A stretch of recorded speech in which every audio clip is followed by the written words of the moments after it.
The Turing test where machines play mind games.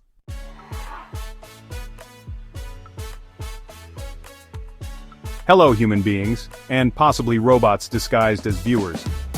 Welcome to today's video where we're diving into the Turing test, a concept at the very core of how we figure out whether an artificial intelligence is truly intelligent. If you've ever questioned whether that voice assistant on your phone is secretly plotting to take over the world, or if it's just following a series of ones and zeros, then you're in the right place. Buckle up, because we're about to journey through history, code breaking, and the birth of modern computing, all while hopefully not failing the test ourselves. Let's get started.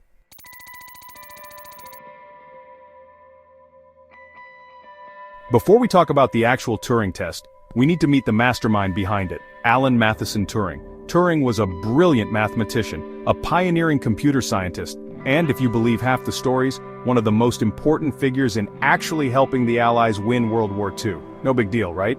He was born in London on June 23, 1912. Now you might be thinking, oh, that's ages ago. Couldn't they even handle color TV back then? Well, true, no color TV, but Turing was busy coloring outside the lines of mathematics, cryptography, and logic, and in the process giving us the foundations of modern computing. He was so good at math, he might have casually used your entire calculus homework as a coaster for his teacup. We're talking a genius on a level that can read an entire city phone book, and then produce a brand new encryption method from it. Okay, that's a bit of an exaggeration, but trust me, if you had to bet your last snack on whether Turing could decode your secret diary, you'd lose.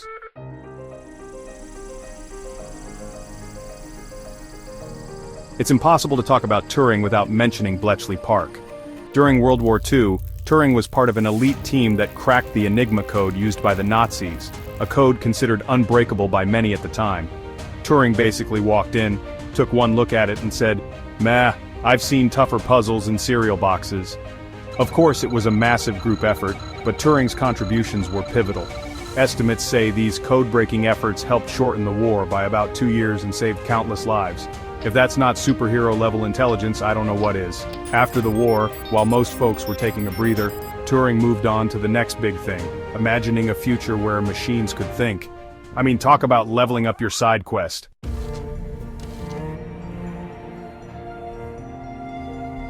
In 1950, Turing published a paper titled Computing Machinery and Intelligence. In it, he posed the question, can machines think? But rather than diving into the philosophical, what is thinking anyway? Turing suggested a practical approach, the imitation game, which is what we now call the Turing test. The idea is simple on the surface. You have 3 participants, a human judge, a human responder, and a machine. The judge asks questions via text chat, because hey, we don't want the machine's terrifyingly metallic voice giving it away. If the judge can't reliably tell which responder is the machine and which is the human, then we say the machine has passed the Turing test. Boom! It's like an American Idol audition for chatbots. This test is all about indistinguishability. If a computer can fool a human into thinking, yep, that's a real person answering my questions about pineapple pizza preferences, then it has effectively demonstrated human-like intelligence, at least according to Turing's criterion.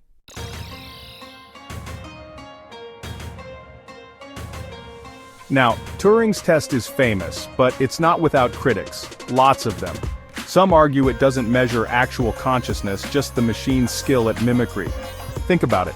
A great impersonator might fool you into believing they're a Hollywood star, but that doesn't make them the real deal.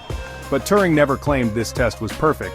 He just saw it as a practical yardstick in a field filled with philosophical quicksand. Over time, variations have popped up. The Chinese room argument, proposed by philosopher John Searle, suggests a machine might manipulate symbols like Chinese characters perfectly without understanding any of them. Then there's the total Turing test. Some want a test that measures not just linguistic responses but physical interaction too. Can a robot do the laundry as convincingly as I do? And if it does it better, can we hire it permanently? Despite these arguments, the Turing test remains a cultural icon. It's referenced in sci-fi films, TV shows, and late-night arguments between tech nerds who refuse to sleep. Think about Blade Runner with its Voight-Kampff test. We basically stole that idea from Turing, gave it a fancy name, and added some dramatic music.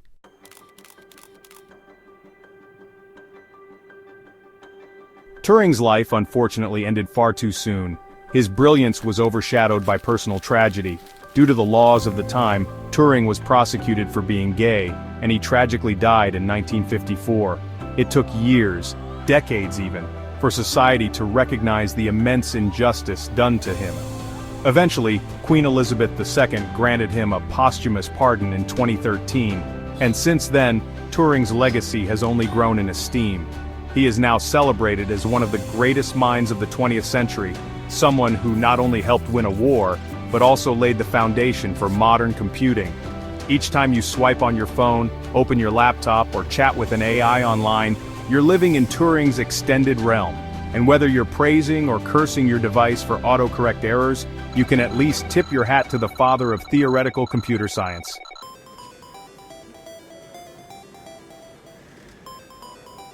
Fast forward to the 21st century. We've got chatbots that can write poetry, debate politics, and even produce questionable stand-up comedy.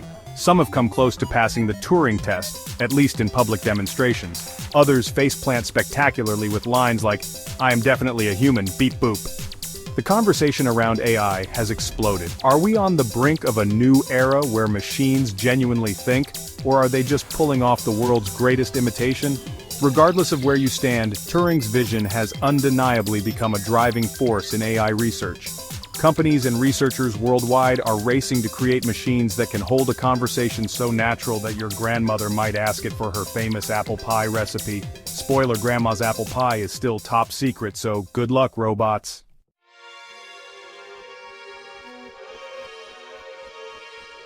The Turing test might just be the rockstar challenge for AI, simple in concept, tough in execution, and it all started with one man's question: can machines think? Whether you believe the Turing test is the ultimate yardstick or a bit of a red herring, there's no denying its impact on the way we build and judge artificial intelligence. And behind it all, there was Alan Turing. A codebreaker, a puzzle solver, a visionary who dared to ask if a bunch of circuits and gears could ever replicate the magic of a human mind. The conversation he started is nowhere near finished. As AI grows more advanced by the day, the Turing test stands as a cultural and sometimes comedic checkpoint. Is that a real person or a very clever algorithm on the other side of the screen? So next time you chat with your voice assistant or see your phone auto-recommend cat memes that suspiciously match your sense of humor, take a moment to salute Alan Turing. Without him, you might still be solving math problems by candlelight, and I for one am thankful for electric bulbs and browsers that can solve any equation with a quick search. Thanks for watching, everyone. If you enjoyed this deep dive into the Turing test and you'd like to see more brain-bending tales of tech history, plus a dash of comedic commentary, go ahead and smash that like button and subscribe to the channel. You'll help us keep these conversations alive and maybe, just maybe, fool a robot along the way. Until next time, stay curious, stay human, or not, and keep questioning the world around you. Take care.